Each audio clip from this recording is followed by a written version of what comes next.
आप जानते हैं पिछले 2 हफ्ते में नवंबर 5 और नवंबर 20 तारीख के बीच में माननीय DGP Haryana Shri OP Singh sir के दिशा निर्देश के अनुसार एक विशेष अभियान चलाया गया है, ऑपरेशन ट्रैकडाउन।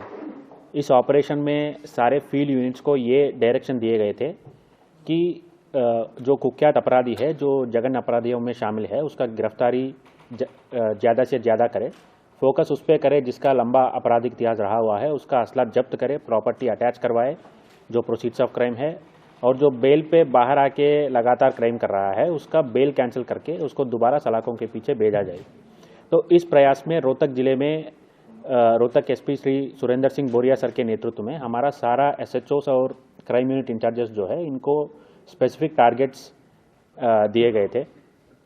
इस प्रयास में पिछले 2 हफ्ते में नवंबर 5 और नवंबर 20 के बीच में लगभग 51 कुख्यात अपराधियों का गिरफ्तारी हुआ जो जघन्य अपराधियों में शामिल था। इन 51 में 22 लोग ऐसा है जिसका लंबा आपराधिक इतिहास रहा हुआ है। इसमें जो लोग जो बेल से बाहर आके लगातार क्राइम कर रहा है, उसमें 8-10 लोगों को हमने आइडेंटिफाई किया और उसका बेल कैंसिलेशन का प्रक्रिया जो है हमने शुरू किया है। 3 लोगों का प्रॉपर्टी अटैचमेंट हुआ है और इन सारे 51 लोगों से लगभग 20 हथियार जो अवैध असले हैं हमने गिरफ्तार किया है, जिससे क्राइम रोकने में बहुत पॉजिटिव असर पड़ा है, ये हमारा मानना है।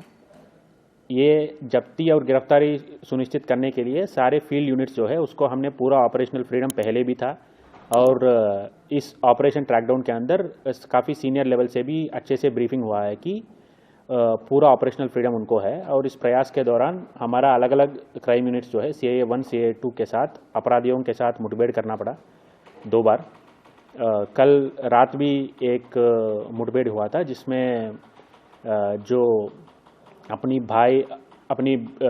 बहन और बहन का जीजा के ऊपर जिसने गोली चलाया है, जो 4 लोग हैं, वितिन 24 to 36 आवर्स के अंदर उसको हमने गिरफ्तार भी किया है। उससे 4 असला हमने बरामद भी किया है। सर, बहन का क्या था क्राइम सीन क्या था? पुलिस पर फायरिंग की उन्होंने या फिर क्या था? भागने की कोशिश? तो यही है जो भाग रहा है वो कल रात टाइम पे अपनी बहन जो लव मैरिज किया था और बहन का जीजा, बहन का देवर के ऊपर गोली चलाया है।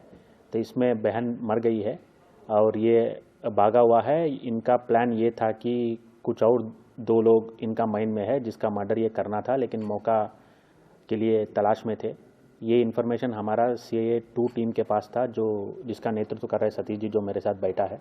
और स्पेसिफिक इनपुट के आधार पे हमारे लोग बोहर लाडौट रोड पे नाका लगाया है, जिसमें इनके साथ आमना सामना करना पड़ा और वहाँ से फायरिंग हुई और गोली का जवाब सरेंडर करने के लिए अपील किया गया था। बात बना नहीं है। उसके बाद सेल्फ डिफेंस में हमारा टीम को फायर करना पड़ा। उनसे 4 असला हमारा टीम बरामद किया है। इन लोगों के आपराधिक रिकॉर्ड भी है जो पकड़े गए हैं? इन लोगों के ऊपर आपराधिक रिकॉर्ड अभी सामने नहीं आया है, लेकिन इन लोगों को जिसने असला प्रोवाइड किया है, क्योंकि इनका आपराधिक इतिहास नहीं है, लेकिन 4 असला इनसे बरामद हुआ है, तो जो असला प्रोवाइड किया है उनका आपराधिक इतिहास हमारे सामने आ रहा है, उसके हम वेरीफाई करने की प्रक्रिया में। क्या वो किसी गैंग से जुड़े हुए हैं या फिर नॉर्मल? हमारा मानना है कि जुड़ने का प्रयास में थे, और क्योंकि ये क्राइम के बाद ये पकड़ा गया, तो अभी जुड़ नहीं पाएंगे। सर, हत्या की वजह अभी तक इन्होंने क्या बताई है जो इनसे पूछताछ हुई?